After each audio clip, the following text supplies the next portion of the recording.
Hello friends, welcome to Suja Samayal. இன்னைக்கு நாம ஆச்சி mutton masala powder use பண்ணி ரொம்ப ஈஸியா டேஸ்டா எப்படி மட்டன் குழம்பு செய்யறதுன்னு பார்க்கலாங்க.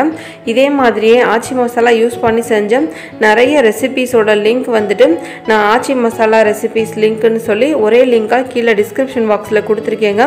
அந்த வீடியோலாம் பார்க்கணும்னு நினைச்சீங்கன்னா அந்த லிங்கை செக் பண்ணி பாருங்க. இதே மாதிரியே நம்ம வீட்லயே மசாலாலாம் வறுத்து அரைச்சு எப்படி மட்டன் குழம்பு சிக்கன் குழம்புலாம் ரொம்ப டேஸ்டா சூப்பரா செய்யலாம்ங்கற வீடியோவோட லிங்க்கும் நான் டிஸ்கிரிப்ஷன் பாக்ஸ்ல கொடுத்திருக்கேங்க. வாங்க இப்போ இந்த குழம்பு எப்படி செய்யறதுன்னு பார்க்கலாம். ஃபர்ஸ்ட் இந்த குழம்பு தாளிக்கிறதுக்காக ஒரு 1/2 டீஸ்பூன் சோம்பு, ஒரு ஏலக்காய், 3 கிராம்பு, ஒரு சின்ன துண்டு பட்டை, ஒரு அன்னாசி மொட்டு சேர்த்துக்கிறேங்க. இது எல்லாம் லைட்டா ஃப்ரை ஆகட்டும். நான் இன்னைக்கு 3/4 கிலோ அளவுக்கு மட்டன் எடுத்திருக்கேங்க. இதுல ஒரு 2 டேபிள் ஸ்பூன் அளவுக்கு எண்ணெய் சேர்த்திருக்கேன்.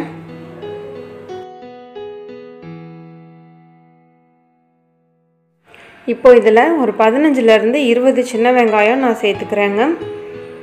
சின்ன வெங்காயத்தை வந்துட்டு நம்ம ரொம்ப சின்னதா கட் பண்ணணும்னு அவசியம் இல்லை, 1-2 கூட கட் பண்ணி சேர்த்துக்கலாங்க.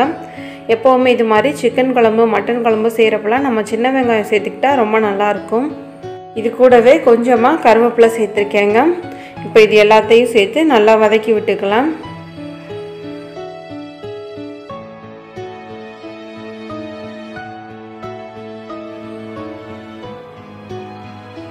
இப்போ பாருங்க வெங்காயம் ஓரளவுக்கு நல்லா பாதி வதங்கிருச்சுங்க. இதில் 1 டேபிள் ஸ்பூன் அளவுக்கு இஞ்சி பூண்டு விழுது சேர்த்துக்கிறேன். இதையும் சேர்த்து நல்லா லோ ஃப்ளேம்லேயே வச்சு நல்லா வதக்கி விட்டுக்கோங்க. இஞ்சி பூண்டு சேர்த்துருக்கிறதுனால கீழே வந்து நமக்கு பிடிக்க ஆரம்பிச்சிடும். அதனால லோ ஃப்ளேமில் வச்சுட்டு இதை நல்லா வதக்கி விட்டுக்கோங்க.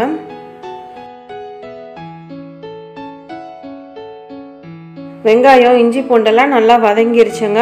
அடுத்ததாக இதில் ஒரு பெரிய சைஸ் தக்காளி நான் கட் பண்ணி சேர்த்துக்கிறேங்க.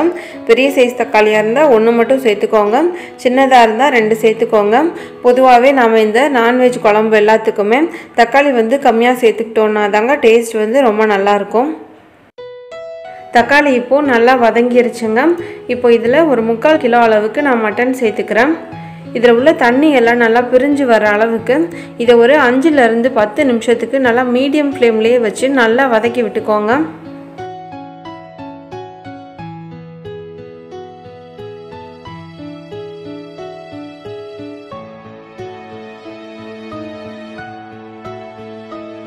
இப்போ இதில் 1 டீஸ்பூன் அளவுக்கு உப்பு சேர்த்துக்கிறேங்க.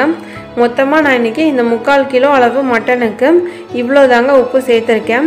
இந்த ஆச்சி மட்டன் குழம்பு மசாலா பவுடரில் வந்துட்டு ஆல்ரெடி உப்பு நிறையவே இருக்குங்க. அதனால் நீங்கள் உப்பு வந்துட்டு நார்மலாக குழம்புக்கு எவ்வளோ சேர்ப்பீங்களோ அதிலேருந்து ஒரு 1/4 பங்கு அளவுக்கு மட்டும் சேர்த்துக்கோங்க. அப்புறமா நீங்கள் பத்தலைனா மட்டும் கொஞ்சம் எக்ஸ்ட்ரா சேர்த்துக்கோங்க. இப்போ இதை இந்த உப்பு சேர்த்து இந்த மட்டனை நல்லா வதக்கி விட்டுக்கலாம்.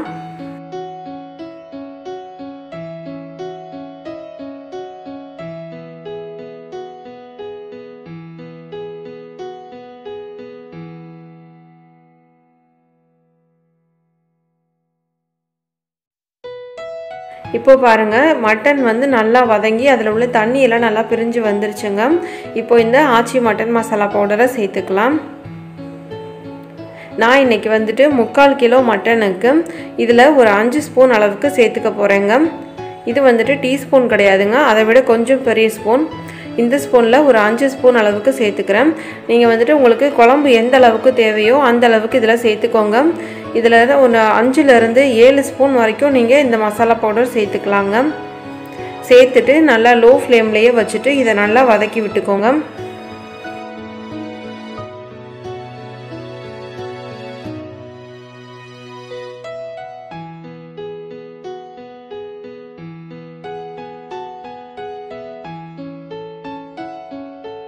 இந்த மசாலா பவுடரோடவே மஞ்சத்தூள் கரம் மசாலாலாம் சேர்ந்து தாங்க கலந்து கொடுத்துருப்பாங்க. அதனால தான் நான் இன்றைக்கி தனியாக மஞ்சத்தூள் எதுவுமே சேர்க்கலை. இந்த மசாலா பவுடர் சேர்த்த உடனே ஸ்டவ்வை நல்லா லோ ஃப்ளேமில் வச்சுட்டு இதில் இருக்கிற எண்ணெயிலேயே இந்த மசாலா பவுடரோடு சேர்த்து நல்லா வதக்கி விட்டுக்கோங்க. அப்போ தான் இதில் உள்ள இந்த பச்சை வாசனையெல்லாம் நல்லா போகும். ஒரு 2-3 நிமிஷத்துக்காவது இதை நல்லா வதக்கி விட்டுக்கோங்க.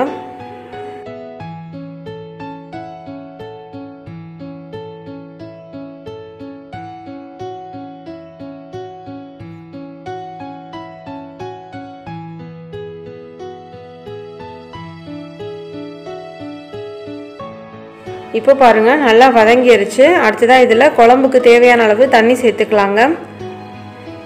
மட்டன் மூழ்கிற அளவுக்கு தண்ணி சேர்த்துக்கோங்க. இதை ஒரு வாட்டி நல்லா கலந்து விட்டுட்டு குக்கரை க்ளோஸ் பண்ணி வெயிட் போட்டுடலாங்க. நான் இன்னைக்கு ஒரு விசில் வந்த உடனே லோ ஃப்ளேமில் வச்சு ஒரு 15 நிமிஷம் வச்சு ஆஃப் பண்ண போகிறேங்க.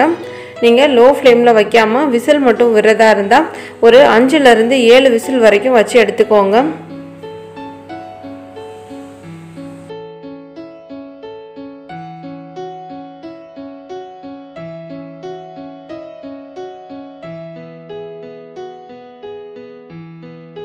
குழம்பு ரெடி ஆகிட்டு இருக்கிற இந்த நேரத்தில் நம்ம தேங்காய் பேஸ்ட் அரைச்சி எடுத்துக்கலாங்க. நான் இன்றைக்கி 2 கைப்பிடி அளவுக்கு தேங்காவும் ஒரு 6லேருந்து 7 முந்திரி பருப்பும் சேர்த்து நல்லா ஃபைன் பேஸ்ட்டாக அரைச்சி எடுத்துக்கலாங்க. இந்த முந்திரி பருப்பு வந்துட்டு குழம்புக்கு ஒரு நல்ல திக்னஸும் கொடுக்கும், நல்ல டேஸ்ட்டாகவும் இருக்குங்க. இது கூட நம்ம சோம்பு கசகசா இதெல்லாம் எதுவுமே சேர்த்து அரைக்க தேவையில்லைங்க. ஏன்னா இந்த ஆச்சி மட்டன் மசாலா பவுடர்லேயே ஆல்ரெடி மசாலாலாம் நிறைய தான் இருக்குது. 15 நிமிஷம் லோ ஃப்ளேமில் வச்சதுக்கப்புறமா இப்போ நான் குக்கரை ஓப்பன் பண்ண போகிறேங்க.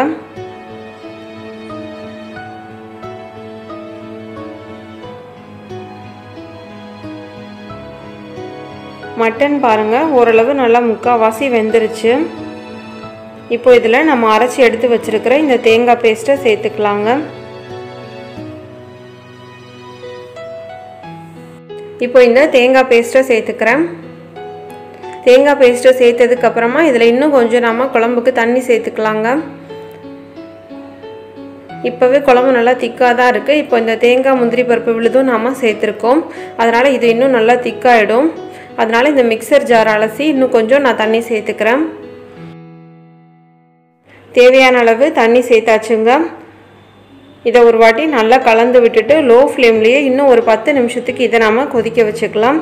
பாருங்கள் குழம்பு வந்து இந்த அளவுக்கு தண்ணியாக இருக்கிற மாதிரி இதில் நீங்கள் தண்ணி சேர்த்துக்கோங்க. இப்போது 10 நிமிஷம் ஆயிடுச்சுங்க. ஓப்பன் பண்ணி பார்க்கலாம். நான் குக்கர் வந்து க்ளோஸ் பண்ணி விசில் எல்லாம் போடலைங்க. அப்படியே லோ ஃப்ளேமில் வச்சு சும்மா குக்கர் மூடியை சும்மா தான் மேலே வச்சுருந்தேன். இப்போ பாருங்கள் ஓரளவுக்கு மட்டன் இப்போது நல்லா வெந்து வந்துருச்சுங்க. உங்களுக்கு மட்டன் இன்னும் வேகலைன்னா இன்னும் ஒரு 5 நிமிஷம் கூட இதே மாதிரியே லோ ஃப்ளேமில் வச்சுருங்க. அவ்வளோதாங்க, ரொம்ப டேஸ்டான மட்டன் குழம்பு இப்போது ரெடி ஆகிடுச்சு. இந்த மட்டன் குழம்பு வந்துட்டு இட்லி, தோசை, சாதம், சப்பாத்தி எல்லாத்துக்குமே ரொம்ப அருமையாக இருக்குங்க. குழம்போட திக்னஸ் வந்துட்டு இந்த அளவுக்கு இருக்கிற மாதிரி பார்த்துக்கோங்க. அப்போ தான் நீங்கள் ஊற்றி சாப்பிடும்போது உங்களுக்கு கரெக்டாக இருக்கும். இதே மாதிரியே நீங்களும் செஞ்சு பார்த்துட்டு உங்கள் கமெண்ட் சொல்லுங்கள். இந்த வீடியோ உங்களுக்கு பிடிச்சிருந்ததுன்னா மறக்காமல் சுஜா சமையல் சேனலை சப்ஸ்கிரைப் பண்ணி பக்கத்தில் உள்ள பெல் ஐக்கானையும் ப்ரெஸ் பண்ணிக்கோங்க. தேங்க்யூ.